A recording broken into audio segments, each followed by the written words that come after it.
தந்தை, மகன், தூய ஆவியாரின் பெயராலே ஆமேன். இயேசு கிறிஸ்துவின் அன்புமிக்க சகோதர சகோதரிகளை உங்கள் அனைவருக்கும் கிறிஸ்து இயேசுவின் அன்பு இருந்த வணக்கத்தை தெரிவித்துக் கொள்கின்றேன். இந்த நற்செய்தி பாகமானது மார்க் நற்செய்தி 14ஆம் அதிகாரம். இங்கு நாம் பார்க்கின்றோம், நம்முடைய திருச்சபையானது இயேசுடைய திருவுடல் திருரத்த பெருவிழாவை கொண்டாடுகின்றது.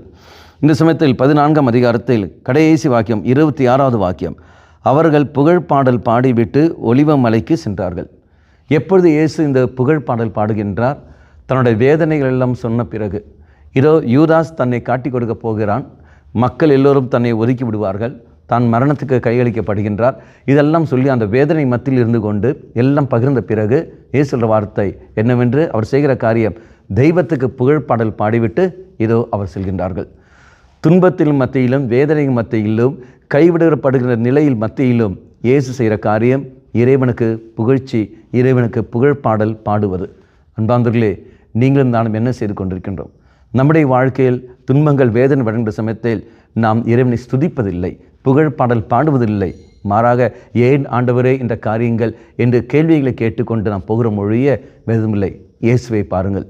அங்கு நெருக்கடி மத்தியில் தன்னை ஒருத்தன் காட்டி கொடுக்க போகின்றான், கூட இருக்கிறவன் தன்னை ஏமாற்றப் போகின்றான், இன்னொருத்தன் தன்னை தெரியாதுன்னு சொல்ல போகின்றான், மற்றவர்கள் இதை தன்னை விட்டு போய்விடுவார்கள், மூப்பர்கள் அடிக்கப் போகிறார்கள், நிர்வாணப்படுத்தப் போகிறார்கள், ஆணியில் அடிக்கப் போகிறார்கள், அதை சிலுவை மரம் தரப்போகிறார்கள், தெருநாய் இழுப்பது போல் இழுத்து கொள்ளப் போகிறார்கள். இதை யாரை தேடி வந்தோமோ அவர்களே தங்களை ஒதுக்கி விடுகிறார்கள். இந்த அவமானம் எல்லாம் அறிந்த தெய்வம் என்ன செய்ய, நெருக்கடி மத்தியில் வேதனைகள் மத்தியில் அவர் செய்கிற காரியம் இறுதியில் புகழ்பாடல் பாடிக்கொண்டு ஒலிவ மறைக்கு இது அவர் செல்கின்றார். நேராக மரணத்துக்கு அவர் செல்கின்றார். அன்பார்ந்தவர்களே, அந்த ஒரு மனநிலை தான் உனக்கும் நமக்கு தேவை. இந்த ஒரு மனநிலை, இயேசு கொண்ட அந்த மனநிலை. எப்பேர்விட நெருக்கடி வந்தாலும் அந்த நெருக்கடி மத்தியில், ஆண்டவரே நான் உன்னை ஸ்துதிப்பேன், காரணம் உன்னை அறியாமல் எதுவுமே என் வாழ்க்கையில் நடக்காது. எப்பொழுது நாம் அந்த பக்குவத்துக்கு வரோமோ அப்போதான் அனுபவங்கள் நமக்கு கிடைக்கும். பவுல் சொன்னார் இல்லையா, தெசலோனிக்கர் முதல் தெசலோனிக்கர் வாசிக்கிறோம் 5ஆம் அதிகாரத்தில், எல்லா சூழலிலும் நன்மையான எந்த சூழலும் சரி, எல்லா சூழலிலும் இறைவனுக்கு நன்றி செலுத்துங்கள், புகழ் பாடுங்கள் என்று. கண்களை மூடிக்கொள்வோம்.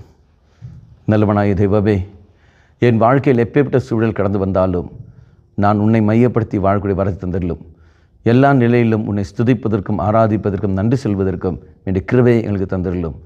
ஆண்டவரே, என்னை கொண்டு பெரிய காரியங்கள் செய்ய நீ திட்டமிடுகின்றீரே, அதற்கு நான் என்னையே ஒத்துழைப்பு கொடுக்க என்னையே விட்டுத்தர கிருபையை தந்திரலும். மாதாவே, விசேஷமாக எங்களுக்காக பரிந்து பேசும். ஆமேன். தந்தை, மகன், தூய ஆவியாரின் பெயராலே ஆமேன்.